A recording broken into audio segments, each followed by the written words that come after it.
Hey guys, Kevin Flaherty here. Have you ever dreamed of purchasing a home and renovating it to flip or keep as an Airbnb? Well, that's exactly what my wife wanted to do, and this is the home that she purchased in order to do it. We're in downtown Mount Forest, and quaint little town northwest of Orangeville and northwest of Toronto. This is the house that she bought almost 4 years ago next month, and thought we'd show you what she's doing inside. So come along and let's see what she's got going on. Outside, by the way, she's got some bricks because she put in some doors, and she's putting in a patio here. She put in a light, and she actually put in a door on the far side here. She's dying to get her hands on a little bobcat, and she's going to regrade this, and she put a door there. She's going to have a patio out this side of the house. By the way, this was sold as a semi, and basically this whole lot is the house. Hearing a knocking. Oh, there she is. She's up in the tower. We'll go in and see her in a second. But the point was, this is sold as a semi, and yet this whole lot is hers on this side. And you wouldn't really know inside the house that it actually is a semi. In fact, when we first saw this house for sale, it showed the front of the house. We thought the house was divided in two. So, after almost 4 years, let's see what she's been able to accomplish. This door was also put in by her.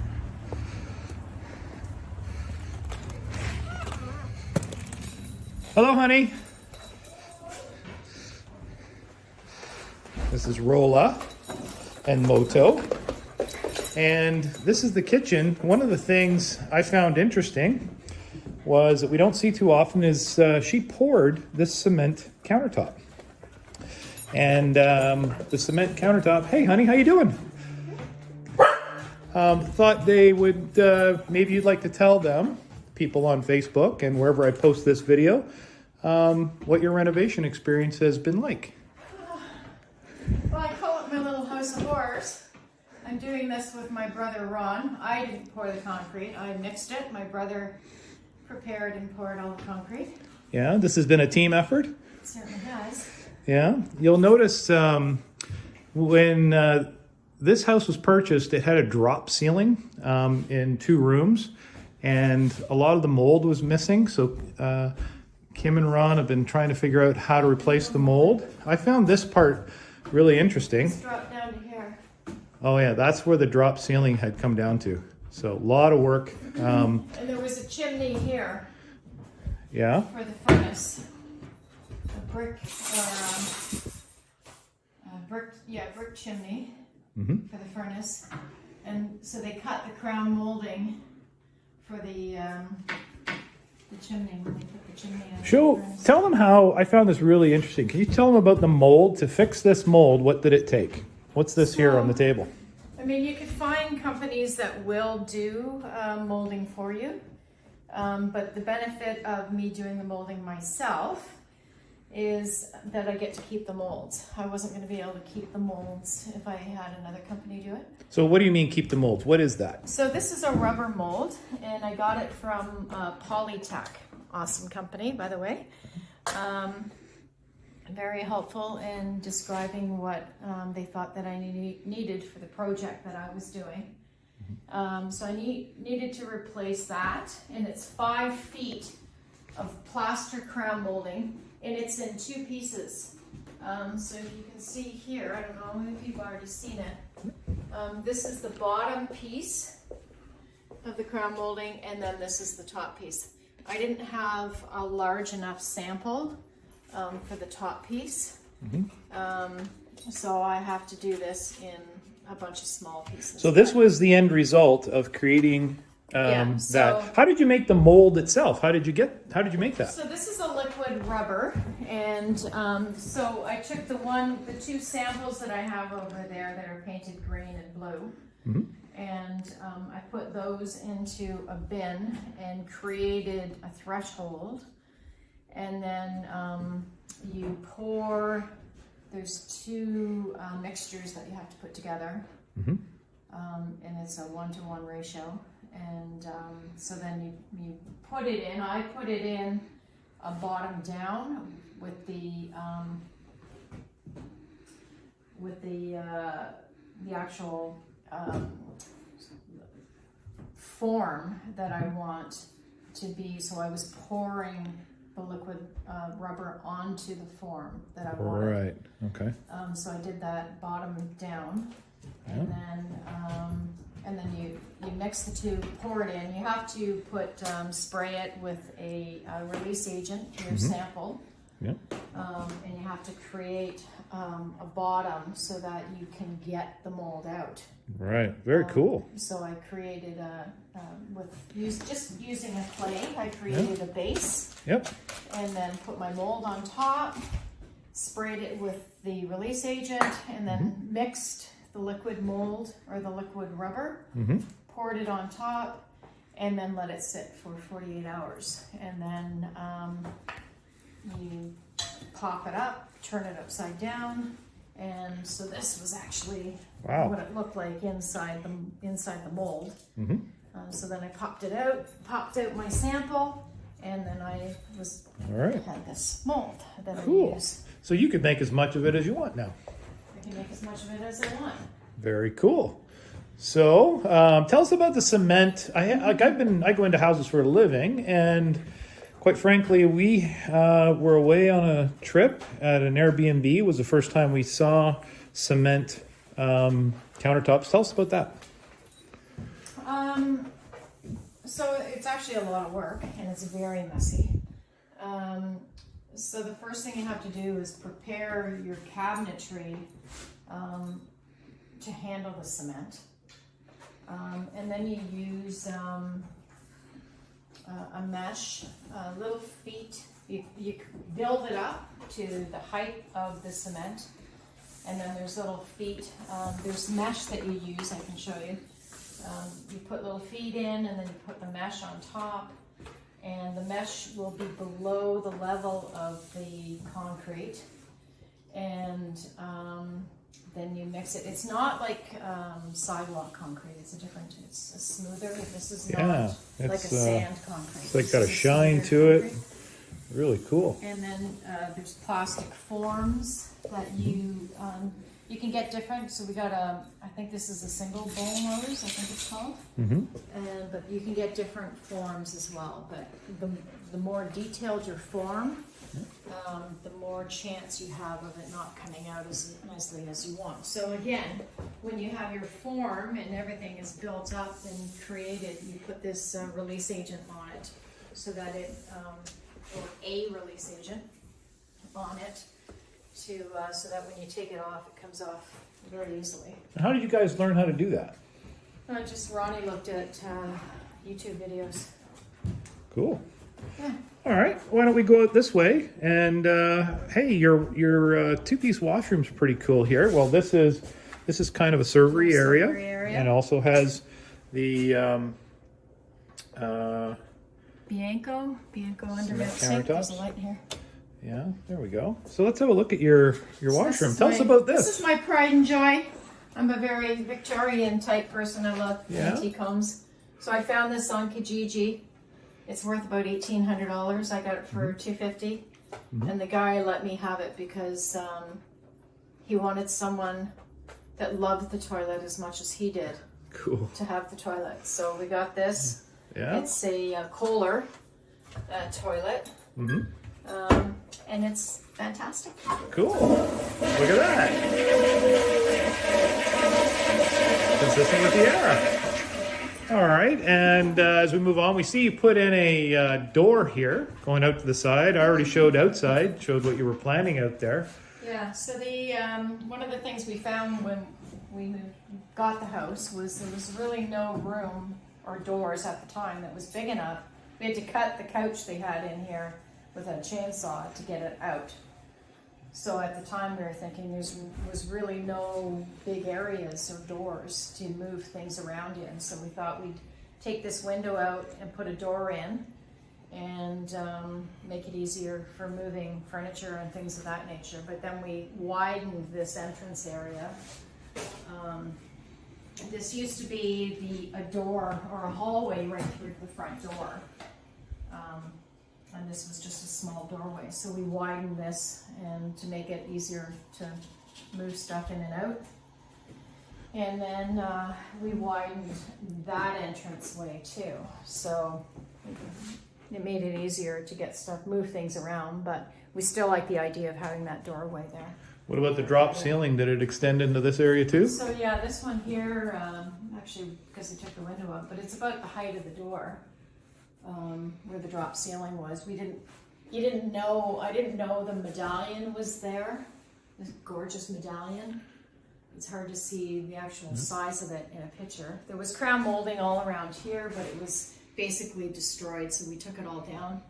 We used a lot of the crown molding that came from here to repair this crown molding, because it was the same. So I fixed it all up and used an epoxy, and I put a bead of epoxy at the top and the bottom all the way around to prevent the crown molding from ever coming down again. One of my favorite features was how you dealt with the access to the basement.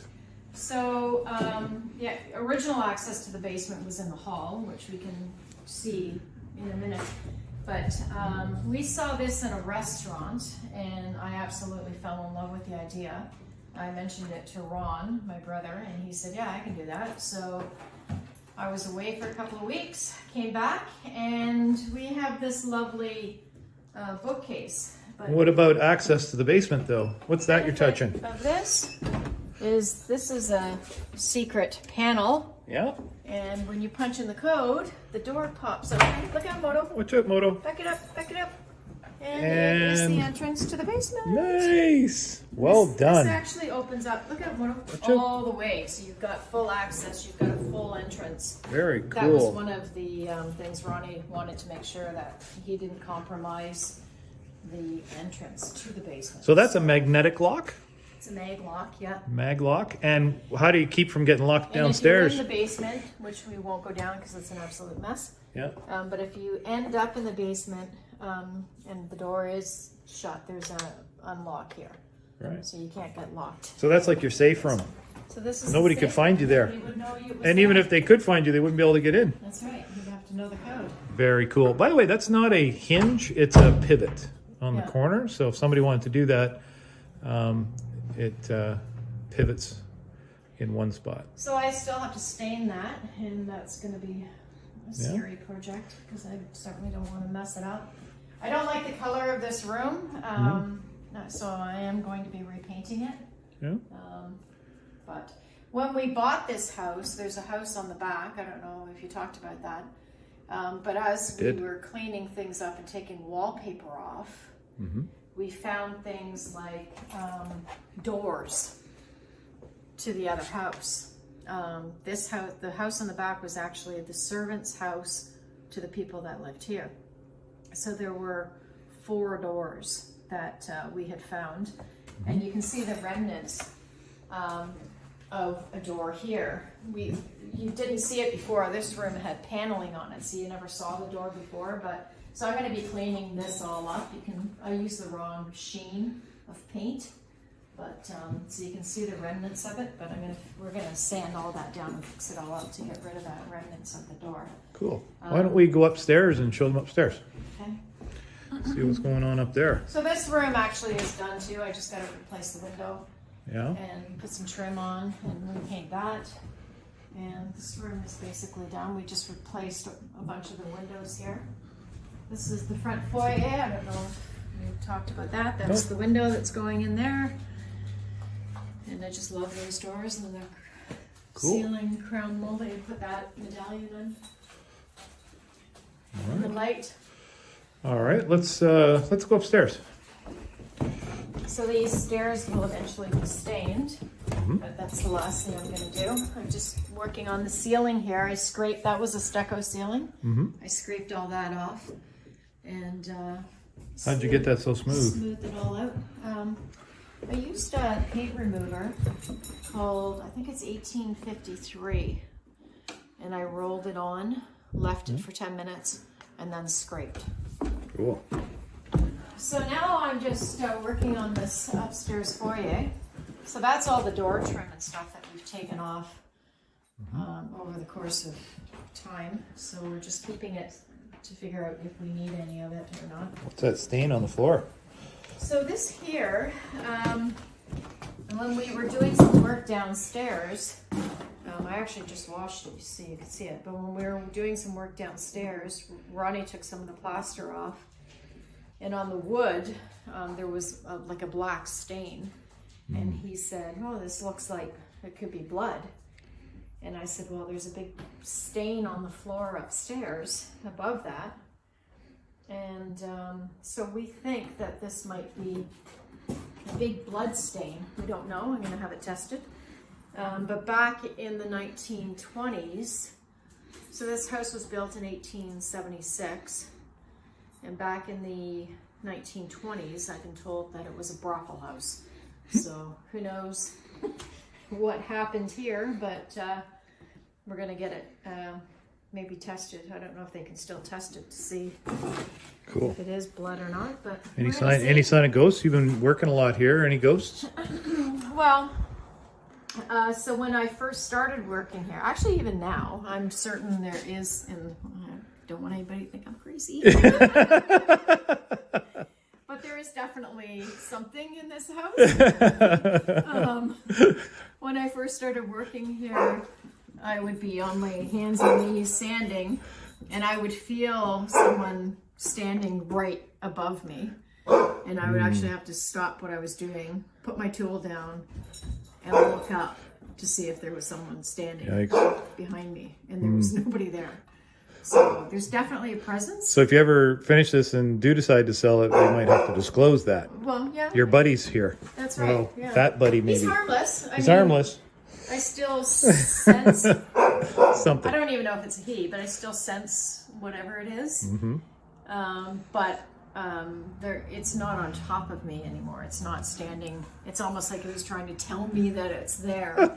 It's usually in the same room or close by, but it's not. Tell them about, we kind of missed it over the kitchen. There was, I won't say the end part, but when you were trying to ply up some wood. Yeah. So when we were working on the kitchen, my brother and I had just been talking about how the house, how there were no funeral homes back in the day, 1876, and that if any family member had passed away, that they would likely hold the funeral here in the house. In that room that we walked through, that with the crown molding I was talking about, he said that was likely the parlor room, that if there was going to be a funeral, that's where they would have likely held it. And so we had just been talking about that. And so I'm working in the other room with the medallion, and my brother's in the kitchen, and he's lifting up the old floor that's in the kitchen.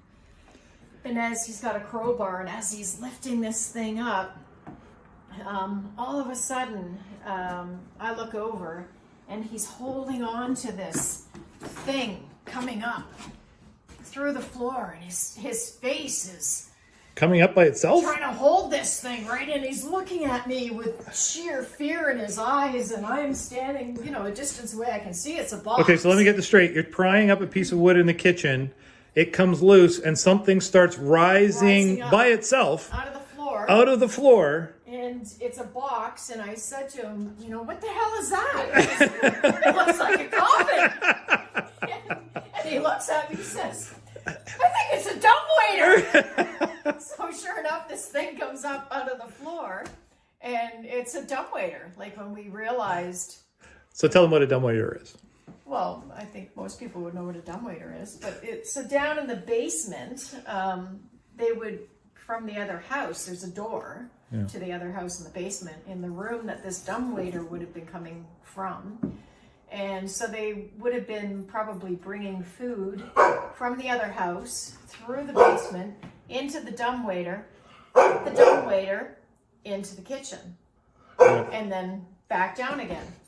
Moto's So, upset. So why, how could we buy this house? Tell them why we didn't actually examine the basement a whole lot when we were looking at this house initially. Well, because it was scary.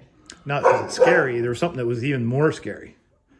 It was called asbestos. Oh. Dripping off, chunks of asbestos dripping off the pipes. When we realized what it was, Well, actually, it wasn't as bad as what you're making it sound. There were 6 pieces of pipe. Hold this while I go get Moto. There were 6 pieces of pipe that had asbestos on it, because there's no heat in the basement.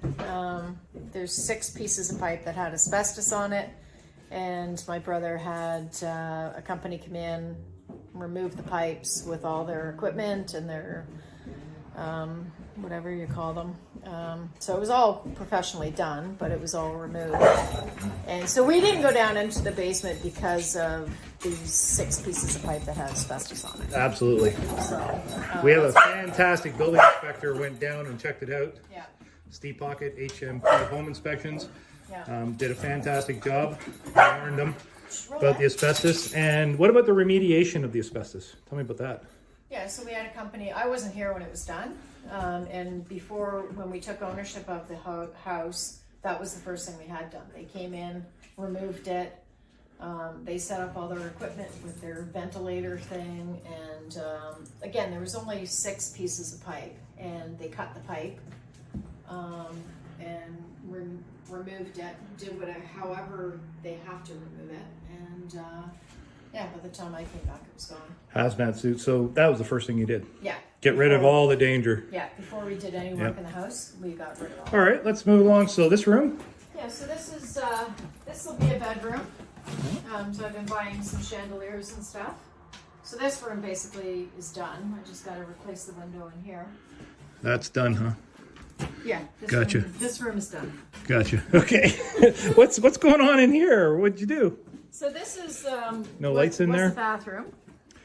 So we're just changing the layout of it a bit. Don't know how well we'll be able to see it because the lights, There is no lighting. there's no lighting here just yet. So you've got the bathroom roughed in. Oh, there you go. Yeah. There we go. The 6-foot shower is going here, toilet, the sink. And you can see this is where, this was a door to the other house too. That we've completely sealed it off. You could have actually knocked on the door that was there. We asked them what's on the other side. She said it's drywall. She didn't even know that there was a door behind her drywall. And so the laundry was downstairs. We're moving it up here. Yeah. You got a drain? We made provisions for that. For and emergencies? we've done a floor drain. Yeah.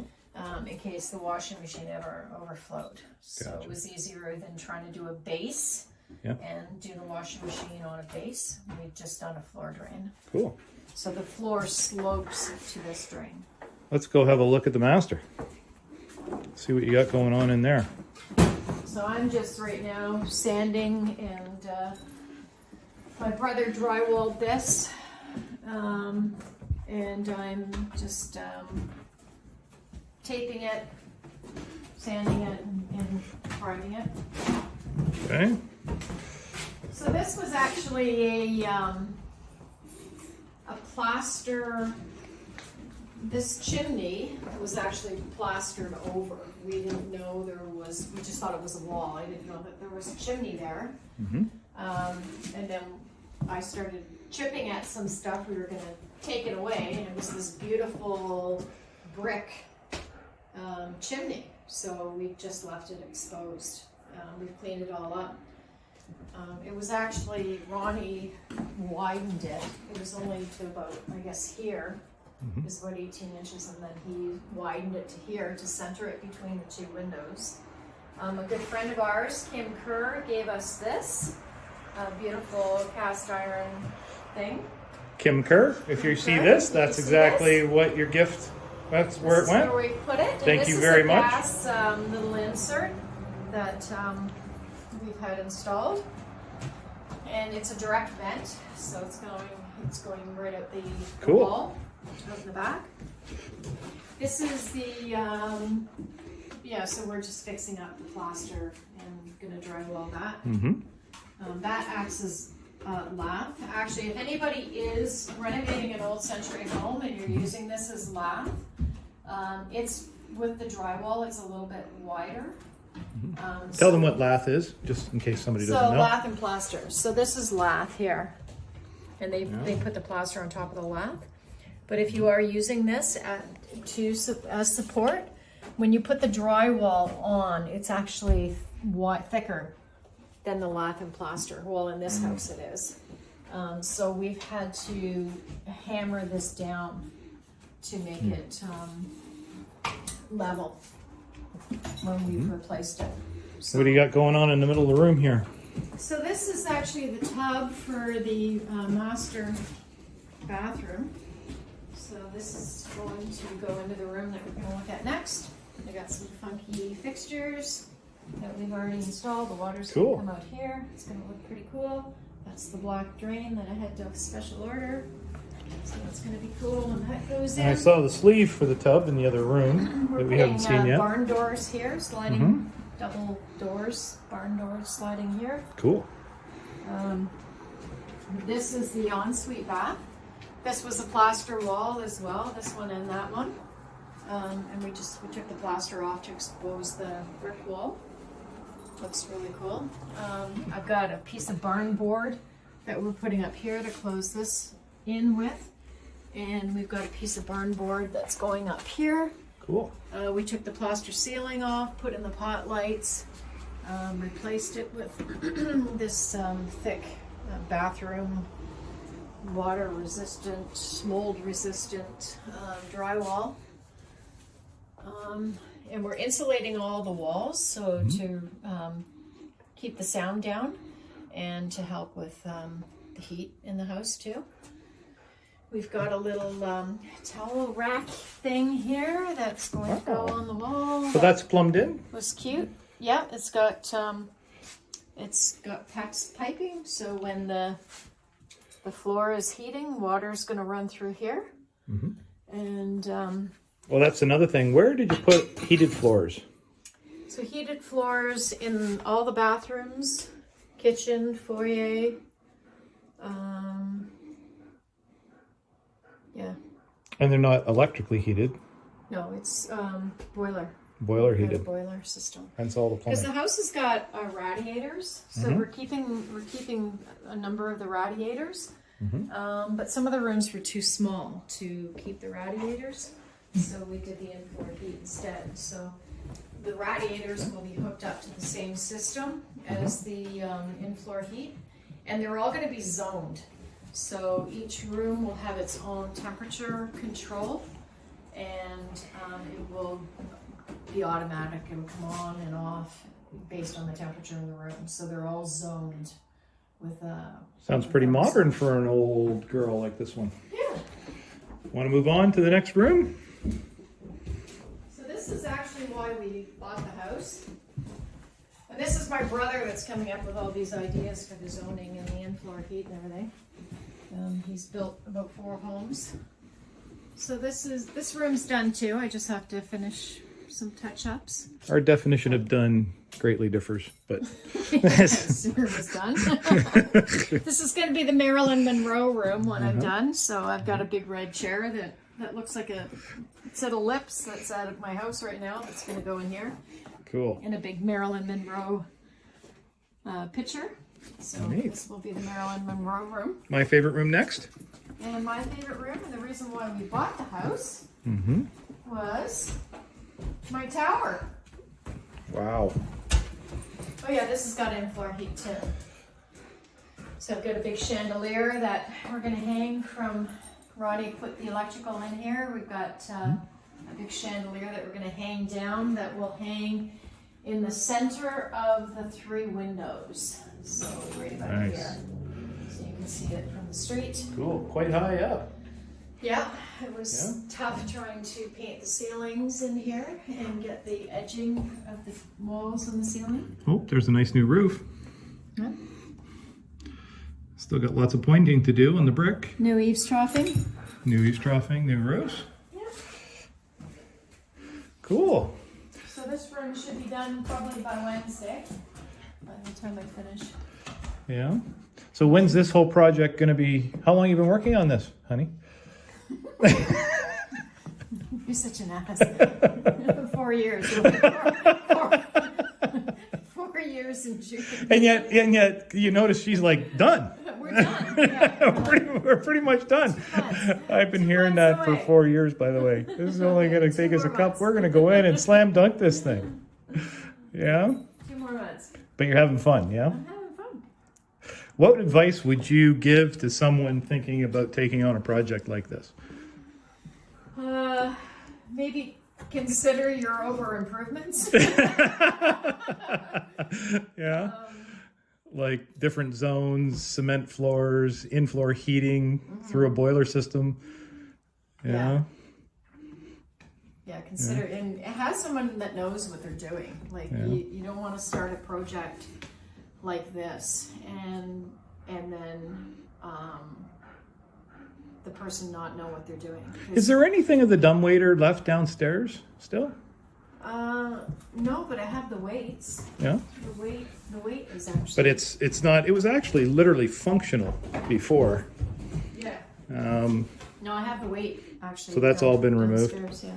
Nothing really to see downstairs too much other than a dungeon. Yeah, you don't want to go down there. It's dirty. Yeah. So that's what my wife's been up to for the past, when's it, 4 years? Next month? June. In June. June 8th, 4 years. And you'll be done by then, right? Yeah. Okay. All right. The end of June. End of June. Yeah. I wonder if the people on Facebook or wherever we post this video would like to see it when it's actually finished. End of June. Well, put a comment that you'd like to see the end of it. Okay. If you want to see when more, it's done. when you want to see when this is done, put a comment down below. If we get enough comments, we'll do a video at the end of June, and it will all. No, we're gonna do it at the end of June because it'll be done by then. It'll be done. The end of June. See you later, guys.